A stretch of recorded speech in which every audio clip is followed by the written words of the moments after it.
নমস্কাৰ, মই পৰশবোধ কৰোঁ স্বাগতম জনাইছোঁ আপোনাৰ মোৰ অৰ্থাৎ আমাৰ চেনেল নিশাৰ কথা কমললৈ। আমি সকলোৱে জানো যে আমাৰ অসমীয়াৰ বাপতি সাহোন বিহু একেবাৰে দুৱাৰদলিত, আৰু আজি মই এক বিশেষ ঠাইলৈ আহিছোঁ আৰু এগৰাকী বিশেষ ব্যক্তিৰ সৈতে সংযুক্ত হৈছোঁ। এইকাৰণেই ক'লোঁ কথাষাৰ, কাৰণ তেখেতসকলে যোৰহাট চহৰৰ মাজমজিয়াত তৰাজানত একদম খুব নতুনকৈ অসমীয়া সাজপাৰৰ এখন বিপণী আহিছে আমাৰ ওচৰলৈ, কাষলৈ। বিভিন্ন মই ইতিমধ্যে প্ৰত্যক্ষ কৰিছোঁ, বিভিন্ন ধৰণৰ সাজ কাপোৰেৰে দোকানখন খুব সুন্দৰকৈ তেখেতসকলে সজাই পৰাই তুলিছে। আৰু এটা কথা গম পাইছোঁ, সামাজিক মাধ্যমৰ জৰিয়তে হওক বা মানুহৰ মুখেৰেও হওক, যে তেখেতসকলে যথেষ্ট আদৰ আৰু সমাদৰ লাভ কৰিবলৈ ইতিমধ্যে সক্ষম হৈছে। এই সামগ্ৰীখিনি গোটেইখিনি তেখেতসকলৰ নিজৰ, কিন্তু এই গোটেইখিনি আমি যে কথা আগলৈ যিহেতু আমি পাতিম, কিন্তু তাৰ আগতে এই বিপণীৰ যি স্বত্বাধিকাৰ তেখেতৰ লগত মই আপোনালোকক চিনাকি কৰাই দিব বিচাৰিছোঁ। এখেত হৈছে শ্ৰীযুত অভিনৱ চেতিয়া। বৰ্তমান তেখেত কাজিৰঙা বিশ্ববিদ্যালয়ত স্কুল অফ ফাৰ্মাচীত সহকাৰী অধ্যাপক হিচাপেও কৰ্মৰত। আৰু এইকাৰণেই ভাল লাগিছে যে পঢ়া শুনা কৰাৰ উপৰিও যিহেতু অসমীয়া হিচাপে, যিটো আমাৰ অসমীয়া আৱেগ আছে, আমাৰ যিখিনি সম্পদ আছে, সেইখিনি যে গ্ৰাহকৰ ওচৰলৈ লৈ আনিছে, এইটোৱে মোক খুব ভাল লাগিছে। আমি বহুখিনি কথা পাতিম। প্ৰথমে আজি আপোনাক স্বাগতম জনাইছোঁ আৰু ধন্যবাদ জ্ঞাপন কৰিছোঁ। Thank you. আপুনি অহাৰ কাৰণে আপোনাকো ধন্যবাদ জ্ঞাপন কৰিছোঁ। এতিয়া কওকচোন বাৰু, প্ৰথম আপুনি কওক, আপোনালোকৰ ইয়াত বিশেষত্ব বুলি যদি মই সোধোঁ, কি বুলি ক'ম? নমস্কাৰ। প্ৰথম মোৰ পৰিচয়টো আকৌ ভালদৰে দি দিছোঁ। নমস্কাৰ, মোৰ নাম অভিনৱ চেতিয়া। মই বৰ্তমান কৰ্মজীৱন হিচাপে মই যোৰহাটস্থিত কাজিৰঙা বিশ্ববিদ্যালয়ৰ ভেষজ বিজ্ঞান বিভাগৰ এজন সহকাৰী অধ্যাপক, লগতে কাজিৰঙা বিশ্ববিদ্যালয়ৰ এজন গৱেষক ছাত্ৰ। হয়। আৰু আজি সৰুৰ পৰা এটা মন আছিলে যে মই যিহেতু ঢকুৱাখানাৰ পৰা অহা এজন সন্তান, অৰ্থাৎ ঢকুৱাখানাৰ এজন সন্তান, সেইকাৰণে ঢকুৱাখানাৰ সকলোৱে জানেই যে ঢকুৱাখানাৰ সোণালী সূতাৰ বাবে বিখ্যাত। সেইবাবে সৰুৰে পৰা যিহেতু দেখি আহিছিলোঁ ৰেচম শিল্পৰ লগত, তেনেদৰে আমাৰ কৃষকসকল, আমাৰ পৰিয়ালৰ মা দেউতা ৰেচম শিল্পৰ লগত জড়িত আছিলে। তেনেদৰে মোৰ ককা আইতা, আমাৰ ঘৰত নিজৰ ঘৰত আইতাৰ ঘৰত চুমনি আছিলে। তেনেদৰে যেতিয়া যিটো বিশুদ্ধ সূতাটো কেনেদৰে উৎপাদন কৰা হয়, যেনে কাটি উলিওৱা হয়, কাটি উলিওৱাৰ পৰা কেনেকৈ গৈ এই আজি আপোনাৰ হাতত থকা কাপোৰৰ ৰূপটো পায়, সেই গোটেই প্ৰচেছটোৰ লগত আমি সৰুৰ পৰা জড়িত। আৰু সেইটো কাৰণে এটা মন আছিলে সৰুৰ পৰা, কি পঢ়া শুনা কৰাৰ উপৰিও যেতিয়া নিজে স্বাৱলম্বী হ'ম, এতিয়া অলপ হ'লেও নিজে স্বাৱলম্বী হ'ব পাৰিছোঁ নিজৰ বৃত্তিৰ ফালৰ পৰা, তেতিয়া এটা মন আছিলে কি মই নিজে এখন আমাৰ ঢকুৱাখানাৰ যিটো বাপতি সাহোন সম্পত্তিক মানুহৰ মাজলৈ উলিয়াই অনা, ইতিমধ্যে ওলাই আহিছেই বহুতৰ ক্ষেত্ৰত, কিন্তু বহু ক্ষেত্ৰত দেখা যায় যে সেই সম্পদখিনিয়ে প্ৰপাৰলি মানুহৰ মনত সোমাওঁতে কিছু ক্ষেত্ৰত কিছুমান বাধা সৃষ্টি হৈছে, বাহিৰাগত এডাল্ট্ৰেশ্যনৰ ব্যৱস্থাটো আহি গৈছে আজিকালি। সেইকাৰণে আমি চিন্তা কৰিলোঁ কি আমাৰ নিজৰ সম্পত্তিক আমি নিজে আগুৱাই লৈ যাওঁ আৰু মানুহৰ মাজলৈ উলিয়াই লৈ যাওঁ, এখন বহল সমাজলৈ উলিয়াই লৈ আহোঁ। যোৰহাট যিহেতু এখন ডাঙৰ সমাজ, গুৱাহাটী মহানগৰৰ পিছতে যোৰহাটকে আমি এখন ডাঙৰ মহানগৰ হিচাপে পাওঁ। আপোনালোকৰ দোকান আছে? ঢকুৱাখানাটো আছে। দোকান হিচাপে আমাৰ নাই, যদি ঢকুৱাখানা আমাৰ যিটো উৎপাদন ইউনিটটো আছে, উৎপাদন ইউনিটটো ঢকুৱাখানা আমাৰ নিজৰ ঘৰত আছে। আৰু মানুহে ঘৰৰ পৰা যিসকলে আমাৰ ল'ব বিচাৰিব, ঢকুৱাখানাৰ পৰা ডাইৰেক্টলি হ'লচেল বা ৰিটেইল হিচাপে ল'ব পাৰে ঢকুৱাখানাৰ পৰাই। এতিয়া তাত আপোনালোকৰ মানে শিপিনী কিমান আছে?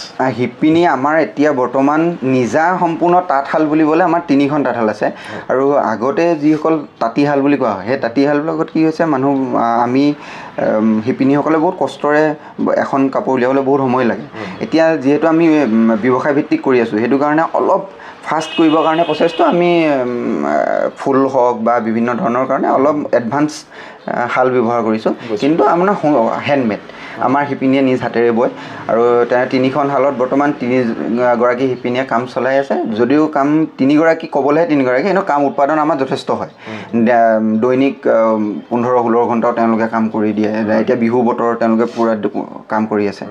আৰু আপোনাৰ আমি আগন্তুক দিনত চেষ্টা কৰি আছোঁ, যদি যোৰহাটৰ ৰাইজে মৰম দিয়ে, তেন্তে আমি যোৰহাটতো আমাৰ এটা ইউনিট প্ৰডাকশ্যন ইউনিট খোলা কথা চিন্তা কৰি আছোঁ ঢকুৱাখানাতটোতো অলৰেডি আমি আকৌ 15খন হালৰ কাৰণে অলৰেডি মই বিহুৰ পিছতে নেক্সট আমাৰ যেতিয়া যিকোনো ফেষ্টিভেল থাকিব তাৰ কাৰণে আৰু অত্যাধিক লাৰ্জ কোৱান্টিটিত আমি মানুহক যোগান ধৰিব পাৰিম 15খন হাল আমি আকৌ ব্যৱস্থা কৰিছোঁ কিন্তু এতিয়া বৰ্তমান আমাৰ প্ৰচেছ আমি ভাবি আছোঁ যে যোৰহাটতো কৰিব পাৰি নেকি যদি যোৰহাটৰ ৰাইজে আমাক মৰম দিয়ে তেতিয়া আমি যোৰহাটতো ব্যৱস্থা কৰিম নিশ্চয়কৈ এতিয়া ধৰি লওক এটা আজিকালি এটা খুব সাধাৰণ সমস্যা এটা আমি দেখা পাইছোঁ যিসকলে ইমান বেছি ভালদৰে নাজানে বিশেষকৈ সূতাৰ যোনটো মিক্স কৰে এতিয়া মই ধৰি লওক আজি এযোৰ কাপোৰ যেতিয়া পচন্দ কৰিম বা চাবলৈ যাম বা কাৰোবাক উপহাৰ হিচাপে দিব বিচাৰিম সেইটো মই কেনেকৈ গম পাম যে ইয়াৰ সূতাত মিক্স আছে বা মিক্স নাই মিক্স আছে মানে আপোনাৰ যিসকলে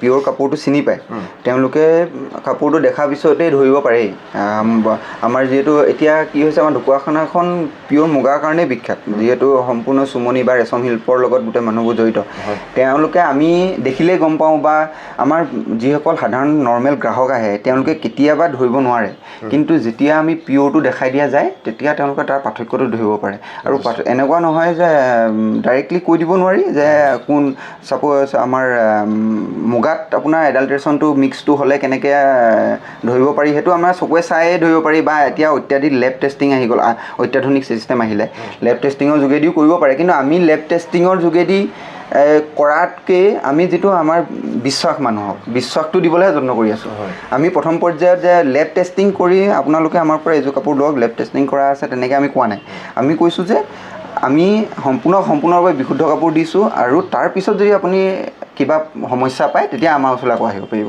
আমি সেইটো 100% গেৰেণ্টি সেইটোহে দিছোঁ যে আপুনি লৈ যোৱাৰ পিছত যদি কিবা সমস্যা পায় তেতিয়া আমাৰ ওচৰত আকৌ আহিব পাৰিব আমি এইটো নকওঁ যে আমি আপোনাক মই এইটো দিয়া নাই তেনেকুৱা নহয় এইটো 100% আমি বিশুদ্ধ বুলি দিছোঁ আৰু তেওঁলোকে বিশুদ্ধতাৰ ৰূপ হিচাপে গ্ৰহণ কৰি আছে এতিয়া ধৰি লওক আৰু এটা কথা সুধোঁ আপোনালোকৰ ইয়াত এতিয়া ৰেট আপোনালোকে কেনেকৈ ৰেট আমি যিহেতু আমাৰ ঘৰৰ পৰা তাৰ ঢকুৱাখানাৰ পৰা আমিতো ট্ৰেন্সপৰ্টেশ্যন কষ্ট ইনভলভ আছে বাট আমি যিহেতু বাল্কত লৈ আনো ট্ৰান্সপৰ্টেশ্যনত ইমান প্ৰব্লেম নহয় যিহেতু আমাৰ ঘৰত অহা যোৱা চলিয়ে থাকে এতিয়া আমাৰ মা দেউতা ভাইটি বা ঘৰৰ সম্বন্ধীয় ইয়ালৈ আহিয়ে আছে খবৰ কৰিব আহিছে তেনেদৰেই তেওঁলোকে ট্ৰান্সপৰ্টেশ্যনটোত আমি ইমান খৰচ হৈছে বুলি ভবা নাই এতিয়ালৈকে কিন্তু আমি যিহেতু নিজৰ প্ৰডাকশ্যন আমি নিজেই উৎপাদন কৰিছোঁ কাপোৰটো আৰু সূতাটো আমি নিজে মুগা সূতাটোও নিজে আমি উৎপাদন কৰা সেইটো কাৰণে আমি এটা বস্তুত লক্ষ্য কৰিছোঁ যে মানুহক যিমান পাৰি সুলভ মূল্যত পিয়'ৰ কাপোৰ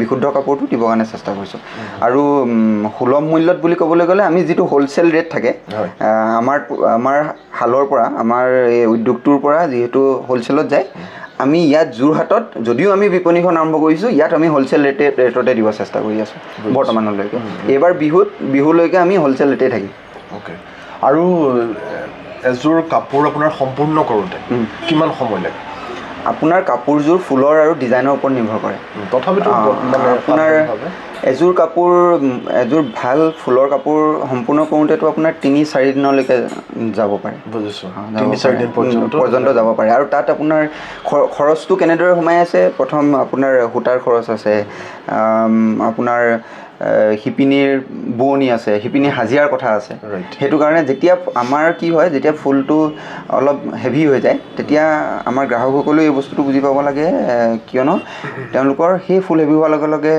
শিপিনীগৰাকীৰ বনাবৰ কাৰণে টাইম লাগে আৰু বনাবৰ কাৰণে টাইম লগাৰ লগে লগে তেওঁৰ যিটো হাজিৰা সেইটো আমি দিবলগীয়া হয় আৰু সেইটো আমাৰ তেওঁৰ প্ৰাপ্যটো আমি দিবই লাগিব সেইটো কাৰণে আমাৰ কাপোৰযোৰৰ দামো অলপ বাঢ়ি যায় অলপ বহুত নহয় অলপ বাঢ়ি যায় আৰু এটা কথা এনেকুৱা আহিলে আপোনাৰ ধৰি লওক আমাৰ ইয়াত শিপিনীও যথেষ্ট আছে শিপিনীও যথেষ্ট আছে তথাপিতো আমি দেখিছোঁ যে কিছুমান নাম নলওঁ আৰু কিছুমান বিশেষকৈ দোকানে আপোনাৰ বাহিৰৰ পৰা কাপোৰ আনি পেলাই তেখেতসকলে দাবী কৰে যে আমাৰ ইয়াৰ শিপিনীয়ে এইখিনি কৰিছে মেলিছে আৰু সেইমতে গ্ৰাহকে ধৰি লওক কিনি মেলি লৈ গুচি গৈছে এই ক্ষেত্ৰত আপুনি কি বুলি ক'ব ইয়াত আপোনাৰ এটা হৈছে মই সেইটো কাৰণে আচলতে মোৰ পদক্ষেপটো মোৰ চিন্তাটো এইটো কাৰণেই আহিলে মোৰ এই এই উদ্যোগটোৰ লগত জড়িত হোৱাৰ চিন্তা সেইটোৱেই। এক নম্বৰ চিন্তা হৈ গ'ল কি আমি সৰুতে দেখিছিলোঁ মাহঁতে নিজৰ ঘৰত আমাৰ ঢকুৱাখানাত বিশেষকৈ মই বাকীবোৰৰ ইমান মোৰ সম্যক জ্ঞান নাই, যিহেতু মই ঢকুৱাখানাতে জন্ম, সেইটো কাৰণে ঢকুৱাখানাত মই এটা বস্তু দেখিছিলোঁ সৰুৰ পৰা যে আমাৰ মা, পেহী, মাহী, বৰমা, খুৰী সকলোৱে ৰাতিপুৱাৰ পৰা গধূলিলৈকে তাঁতশালখনত বহি থাকে। তাৰমানে তেওঁলোকে তাঁতশালখনৰ এটা নিচা, তেওঁলোকৰ এটা নিচা আৰু লগতে তেওঁলোকৰ উপাৰ্জনৰ স্থলো হ'ব পাৰে। কিন্তু বৰ্তমান কি হৈছে, চৰকাৰখন হওক বা বিভিন্ন সামগ্ৰিক পৰিৱেশটোৰ লগত সামঞ্জস্য ৰাখি মানুহবোৰে কষ্টটো লাহে লাহে কৰিবলৈ এৰি দিছে। কষ্ট এৰি দিয়া কাৰণ হৈ গ'ল কি সহজ মূল্যত বাহিৰৰ পৰা কাপোৰ পাই যায়, আৰু আমাৰ শিপিনীসকলে যিমান কষ্ট কৰি কাপোৰযোৰ উলিয়ায়, বাহিৰৰ পৰা যিযোৰ কাপোৰ আহে সেইটো কম মূল্যত সহজতে মানুহে গ্ৰহণ কৰিব পাৰে, আৰু কম মূল্যত পোৱাৰ লগে আমাৰ শিপিনীসকলৰ কষ্টৰ উচিত মূল্য নাপায়। উচিত মূল্য নোপোৱাৰ লগে লগে বাহিৰৰ কাপোৰযোৰ যেতিয়া তাৰ এভেইলেবিলিটিটো বেছি হ'ব আৰু আপোনাৰ কম মূল্যত পাব, মেচিন মেড হ'ব, তেতিয়া মানুহসকলক আচলতে গ্ৰাহকসকলেও মেনুপুলেট কৰি আছে বহুত ক্ষেত্ৰত। আমাৰ মাৰ্কেটখনে গ্ৰাহকসকলকো মেনুপুলেট কৰি আছে কি এইযোৰ কাপোৰ বাহিৰৰ পৰা অহা নহয়, আমাৰ শিপিনীয়ে বোৱা, কিন্তু দামটো কমতে বৈ দিছোঁ। কিন্তু সেইটো সম্ভৱ হ'ব নোৱাৰে। আমাৰ শিপিনীসকলৰ হাজিৰা, আমাৰ নিজৰ থলুৱা শিপিনীসকলৰ কষ্টৰ মূল্যটো সেই বাহিৰৰ কাপোৰৰ লগত তুলনা নহয় আচলতে। বাহিৰৰ কাপোৰটো সম্পূৰ্ণ কম মূল্যৰ সূতা ইউজ কৰে, আমাৰ ইয়াত উৎপাদন কৰা সূতা নহয়। দুই নম্বৰ কথা হৈ গ'ল বাহিৰৰ মেচিনত উৎপাদন কৰা হয়, আৰু আমাৰ ইয়াত শিপিনীগৰাকীয়ে দিনটো বা 3-4 দিন কষ্ট কৰি যিযোৰ কাপোৰ উলিয়াব আমাৰ গ্ৰাহকৰ কাৰণে বা নিজৰ কাৰণে পিন্ধিবলৈ, সেইযোৰ আপোনাৰ বাহিৰৰ মেচিনে 2 ঘণ্টাত উলিয়াব বা 1 ঘণ্টাত উলিয়াব। তাত তেওঁলোকে অবভিয়াছলি কম দামত দিবই পাৰিব। সেইটো কাৰণে আচলতে গ্ৰাহকসকলে অলপ চাই চিতি ক্ৰয় কৰিলে ভাল হয় আমাৰ কাৰণে। এতিয়া প্ৰশ্ন এটা মোৰ মনলৈ আহিছে যে মই এই উদ্যোগটোৰ বিষয়ে মই ইমান মোৰ মানে অধিক জ্ঞান নাই, সেইটো কাৰণে সুধিছোঁ। এতিয়া আমি সাধাৰণ ধৰি লওক আজি গ্ৰচাৰী দোকান এখনৰ কথা ক'লোঁ, তাত সদায় এটা লেনদেন চলি আছে। আমাৰ ইয়াৰ ক্ষেত্ৰত ধৰি লওক মই নিজে যিটো প্ৰত্যক্ষ কৰিছোঁ দেই, যে বিহু আহিলে, ঘৰত বিয়া এখন হ'ল, তেতিয়া আমি কাপোৰ এযোৰ ল'লোঁ, আৰু বাকী যিখিনি সময় য'ত নেকি গ্ৰাহকৰ অভাৱ হৈছে, আপুনি ভাবে নেকি সেইটো এটা ডাঙৰ প্ৰত্যাহ্বান বুলি? আচলতে প্ৰত্যাহ্বান নহয়, গ্ৰাহকসকলৰ তেওঁলোকৰ সুবিধা অনুযায়ীয়ে কাপোৰ ল'ব। যেতিয়া যিটো কাপোৰ তেওঁলোকৰ প্ৰয়োজন সাপেক্ষে ল'ব। এতিয়া বিহুত তেওঁলোকৰ যেনেকুৱা ধৰণৰ কাপোৰ লাগে, ৰিহা হওক, মেখেলা হওক, মুগা মেখেলা, টচৰ মেখেলা, টচৰ ৰিহা, টচৰ চাদৰ বা চেলেং, ধুতি, পায়জামা, কুৰ্তা, তেওঁলোকৰ যিটো ফেষ্টিভেল হ'ব, যিটো সময়ত হ'ব, সেইটো সময়তে তেওঁলোকে ল'ব আচলতে। আৰু আমাৰো কি হয়, যেতিয়া যিটো সময়ত ফেষ্টিভেল নাথাকে সেইটো সময়ত নৰ্মেল যিবোৰ কাপোৰ হয় সেইবোৰ দোকানৰ পৰা আচলতে চেল হ'ব। সেইটোক লৈ আচলতে আমি গ্ৰাহককো আমি কোনো ধৰণৰ দুখ দিব নোৱাৰোঁ, বা আমিও সেইটোক লৈ কোনো ধৰণৰ মন দুখ কৰি লাভ নাই আচলতে। নিজে সেইটোক লৈ সদায় তৈয়াৰ হৈ থাকিবই লাগিব আমি, যে যিটো সময়ত দোকানখন গ্ৰাহকৰ ভিৰ লাগিব, গ্ৰাহকে তেওঁলোকৰ প্ৰয়োজন বস্তুটো বিচাৰিব, সেইটো টাইমত আমি তেওঁলোকক যোগান ধৰিব পৰাটোহে আমাৰ মুখ্য দায়িত্ব আচলতে। বৰ্তমান আপোনাৰ চাকৰি আৰু ব্যৱসায় দুটা একেলগে চলাই নিয়াত কিবা অসুবিধাৰ সৃষ্টি হৈছে নেকি? চলাই নিয়াত বিশেষ একো অসুবিধা হোৱা নাই। এইকাৰণেই হোৱা নাই, আমি মোৰ শ্ৰীমতী, মোৰ মিছেছো চাকৰিয়াল, ময়ো চাকৰিয়াল। আমি দিনৰ সময়ত নিজৰ চাকৰিৰ দায়িত্বত ব্যস্ত হৈ থাকোঁ, আৰু আমাৰ অসুবিধা নোহোৱাৰ কাৰণটো হ'ল আমাৰ যিখন বিপণী দোকান আছে, দোকানখনৰ সম্পূৰ্ণ আমাৰ কৰ্মচাৰী আছে, দুগৰাকী কৰ্মচাৰী আছে ইয়াত। আৰু আমাৰ শালতটো আপুনি গম পাইছে, ঢকুৱাখানাত সম্পূৰ্ণৰূপে নিজৰ আমাৰ ঘৰৰ পৰিয়ালৰ ফালৰ পৰা সেইটো ব্যৱসায়, পৰিয়ালৰ মানুহে চোৱা চিতা কৰে। আৰু ইয়াত আমাৰ যোৰহাটত কৰ্মচাৰীয়ে দুগৰাকীয়ে আমাৰ দোকানখন চোৱা চিতা কৰে, আৰু আমি ইভিনিং আমাক লগ পাব, সন্ধিয়া আহিলে আমি আপোনালোকক সময় দিব পাৰিম। অ'কে, আৰু এটা কথা সুধোঁ, এতিয়া ধৰি লওক যিসমূহ আমাৰ থলুৱা উদ্যোগ আছে, বিভিন্ন ধৰণৰ আছে, ধৰি লওক কাপোৰৰ ক্ষেত্ৰত আহিলে বা বাচনৰ ক্ষেত্ৰত আহিলে, কাঁহ পিতলৰ ধৰণৰ, বৰ্তমান যিটো সাম্প্ৰতিক সময় অনলাইন যিখন আমি মাৰ্কেট বুলি কওঁ, বহুতো গ্ৰাহকক আমি দেখিছোঁ যে অনলাইনৰ প্ৰতি তেখেতসকল আগ্ৰহী হৈছে ক্ৰয় কৰা বিশেষকৈ সামগ্ৰী। এই যিটো উদ্যোগ, এই ক্ষেত্ৰত আমি ইমান এটা দেখা নাই। ভৱিষ্যতে আপুনি ভাবে নেকি যে অনলাইনতো আমাৰ এই যিসমূহ থলুৱা বস্তু বা সামগ্ৰী আছে, গ্ৰাস কৰিব পাৰে? আমাৰ কাৰণে এইটো বহুত ডাঙৰ এডভান্টেজ। আমি বহুত ভাল এটা সময়ত এই উদ্যোগটোক লৈ অকল মোৰ কথাই কোৱা নাই বা আমাৰ সামঞ্জস্য আমাৰ যিসকল ব্যৱসায়ী বুলিয়ে কৈছোঁ, কাৰণ ঔদ্যোগিক লেভেলত কাম কৰি আছে, তেওঁলোকে এতিয়া বৰ্তমান যিটো পদক্ষেপ লৈছে বহুত ভাল পদক্ষেপ লৈছে। এইটো কাৰণে লৈছে, আমাৰ যিখিনি সম্পদ, আমাৰ সম্পদখিনি বাহিৰাগত বনিয়াৰ হাতলৈ যোৱা আগতেই যদি আমি নিজৰ মাজত ৰাখিব পাৰোঁ, আমি নিজৰ থলুৱা শিপিনীৰ পৰা আমাৰ কাপোৰ লৈ আমি নিজৰ থলুৱা শিপিনীসকলক স্বাৱলম্বী কৰি আমি আমাৰ বজাৰত আমি নিজেই যদি বিক্ৰী কৰিব পাৰোঁ, তেতিয়া সেইটো আমাৰ কাৰণে বহুত ডাঙৰ এটা ভাল পদক্ষেপ হয় সকলোৰে বাবে। আৰু লগতে যদি অনলাইন ব্যৱস্থাটো আহি যায়, অনলাইন ব্যৱস্থাটোৰ লগত সম্পূৰ্ণৰূপে বাহিৰৰ এটা গোষ্ঠী জড়িত হৈ থাকে। আমাৰ অসমত তেনেধৰণৰ কোনো বিশেষ নাম জ্বলা অনলাইন গোষ্ঠী নাই। সেইটো কাৰণে আমি এটা কথাত আমাৰ ৰাইজসকলেও আমাক যাতে সহায় কৰে বা আমিও তেওঁলোকক সহায় কৰিবলৈ চেষ্টা কৰিম, যাতে আমাৰ যিসকল থলুৱা শিপিনীসকলৰ কাপোৰ বা আমাৰ থলুৱা অসমীয়া ডেকাসকলৰ বা ডেকা জীয়ৰীসকলৰ যিবোৰ ব্যৱসায়িক ভিত্তিভাৱে কৰা আমাৰ এই সম্পদসমূহক লৈ কৰা ব্যৱসায়টোক যাতে তেওঁলোকে আগুৱাই লৈ যায়। আৰু যদি অনলাইন কৰিব বিচাৰে, আমাৰ থলুৱা ব্যৱসায়ী তথা থলুৱা অসমীয়া খিলঞ্জীয়া ডেকা গাভৰুসকলৰ যিসকল ব্যৱসায়, তেওঁলোকে যাতে আগবঢ়াই নিয়াত সহায় কৰে। এতিয়া মই বহুত সময় আপোনাৰ ইয়াত দেখিছোঁ যথেষ্ট গ্ৰাহকৰ ভিৰ দেখা, খুব ভাল লাগিছে আচলতে। আৰু এটা কথা আহিলে যে ব্যৱসায় বুলি ক'লে ধৰি লওক লাভালাভৰ এটা কথা আহিল, কাৰণ আপুনি কৰ্মচাৰীক দৰমহা দিয়াৰ পৰা গোটেই সম্পূৰ্ণ প্ৰতিষ্ঠানটো চলাই নিয়াৰ এটা কথা থাকে। এই ক্ষেত্ৰত আপুনি ভাবে নেকি যে আপোনাৰ একদম একেবাৰে ওচৰত থকা কম্পিটিটৰ কাক বুলি ভাবে? কম্পিটিটৰ বুলি এতিয়া আচলতে ভবা নাই। আমি যিহেতু নতুনকৈ আমাৰ বজাৰখনত সোমাইছোঁহে, সেইটো কাৰণে কাৰোৰ লগত আচলতে কম্পিটিশ্যন বুলি কৰিব বিচৰা নাই প্ৰথম অৱস্থাত।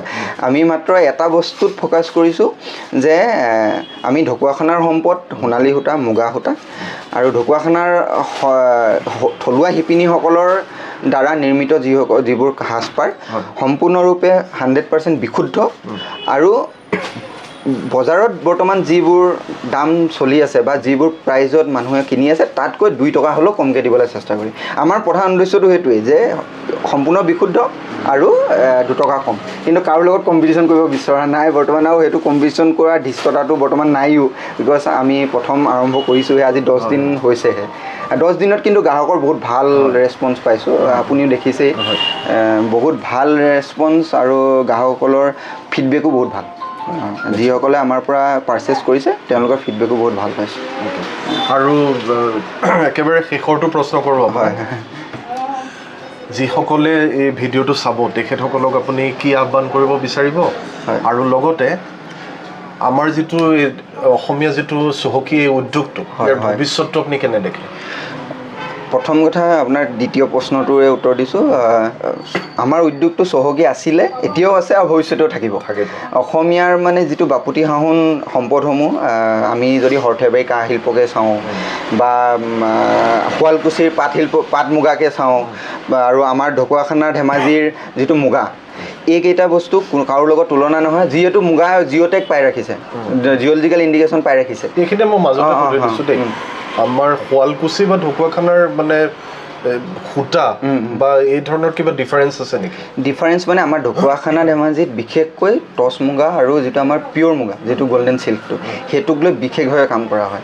আৰু পাটৰ কামখিনি শুৱালকুছিত কৰে বুলি বৰ্তমান আমাৰ সকলোৱে সেইটো হিচাপে গ্ৰহণ কৰি আছে। আৰু ঢকুৱাখানাতো পাটৰ কাম হৈ আছে, কিন্তু আমি বৰ্তমান সময়ত মুগা আৰু টচ মুগাকে মেইনলি ফ'কাছ, আমাৰ কনচেনট্ৰেশ্যনটো সেই দুটাৰ ওপৰতে ৰাখিছোঁ। আৰু পাটৰো আমি শুৱালকুছিৰ লগত আলোচনা চলি আছে। আমি পাটৰো ষ্টকটো ৰাখিবৰ কাৰণেও চেষ্টা কৰি আছোঁ বা আমিও উৎপাদনটো ইয়াত কেনেকৈ কৰিব পাৰি চিন্তা কৰি আছোঁ। আৰু আপোনাৰ প্ৰথম প্ৰশ্নটো কি আছিলে? যিসকলে চাব তেখেতসকলক আপুনি মোৰ ফালৰ পৰা এটাই অনুৰোধ আছে যে বৰ্তমান বজাৰখন বহুত ডাঙৰ, বজাৰখন অসমতেই সীমাবদ্ধও নহয়, অসমতে অসমৰ থলুৱা ব্যৱসায়ীয়ে কাম কৰি বাহিৰৰ মানুহকো আকৰ্ষণ কৰিবলৈ চেষ্টা কৰিছে। মোৰ ইয়াতো ৰিচেণ্টলি 4-5 দিনৰ আগত উৰিষ্যা আৰু কেলকাতাৰ 2টা টীম আহিছিলে। তেওঁলোকে 10-15 জনীয়া এটা টীম। তেওঁলোকেও এই কাপোৰখিনি তেওঁলোকে শাৰী পিন্ধে আচলতে, কিন্তু যেতিয়া মেখেলা চাদৰ দেখিছে তেওঁলোকে বহুত ভাল পাইছে, ডিজাইন ভাল পাইছে, ফুল ভাল পাইছে। তেওঁলোকেও মোৰ ইয়াৰ পৰা বহুত যথেষ্ট কাপোৰ লৈ গৈছে। এই বাহিৰতো সমাদৰ লাভ কৰি আছে আমাৰ কাপোৰখিনিয়ে। সেইটো কাৰণে এটাই অনুৰোধ, যিসকলে কাম কৰি আছে বৰ্তমান মাৰ্কেটত, আৰু ময়ো সেই বজাৰখনত লাহেকৈ সোমাইছোঁ, আৰু মই এটাই অনুৰোধ জনাম, আমাৰ চেতিয়া মুগা উদ্যোগৰ প্ৰথম ইউনিটটো আমি যোৰহাটত আৰম্ভ কৰিছোঁ। উৎপাদন ইউনিটটো আছে ঢকুৱাখানাত, লখিমপুৰ ডিষ্ট্ৰিক্টত। আৰু যোৰহাটত যদি আপোনালোকে আহে, মই যিমান পাৰোঁ বিশুদ্ধ, যিমান পাৰোঁ নহয় আচলতে 100% বিশুদ্ধ, 100% বিশুদ্ধ আৰু কম মূল্যত দিবলৈ চেষ্টা কৰিম। যোৰহাট তৰাজানৰ HDFC বেংকৰ সন্মুখত TRP ৰোডত আহিলেই হ'ল। গতিকে মই ব্যক্তিগতভাৱে ক'ব পাৰোঁ, আজি মোৰ খুব ভাল লাগিলে, খুব আনন্দ অনুভৱ কৰিছোঁ। আৰু সকলোকে আহ্বান কৰিম, অনুৰোধ কৰিম, অভিনৱ চেতিয়াই কোৱাৰ দৰে সকলো আহক। তেখেতসকলে খুব সুন্দৰকৈ কামখিনি কৰিছে, আৰু যিটো থলুৱা উদ্যোগ বা যিখিনি আমাৰ বস্তু আছে বা সাজপাৰ আছে সেইখিনি আগবঢ়াই নিয়াত খুব আপ্ৰাণ চেষ্টা কৰিছে। আৰু মই শেষত ভগৱানৰ ওচৰত এই আশীষ বিচাৰিম, ধন্যবাদ, আপুনি বহুত আগবাঢ়ি যাওক, ধন্যবাদ, লগতে সুস্বাস্থ্যৰ অধিকাৰী হওক, আৰু ভৱিষ্যতে এনেদৰে আগবাঢ়ি যোৱাত আমি যিখিনি পাৰোঁ আপোনাক নিশ্চয় সহায় কৰিম। ধন্যবাদ, থেংক ইউ।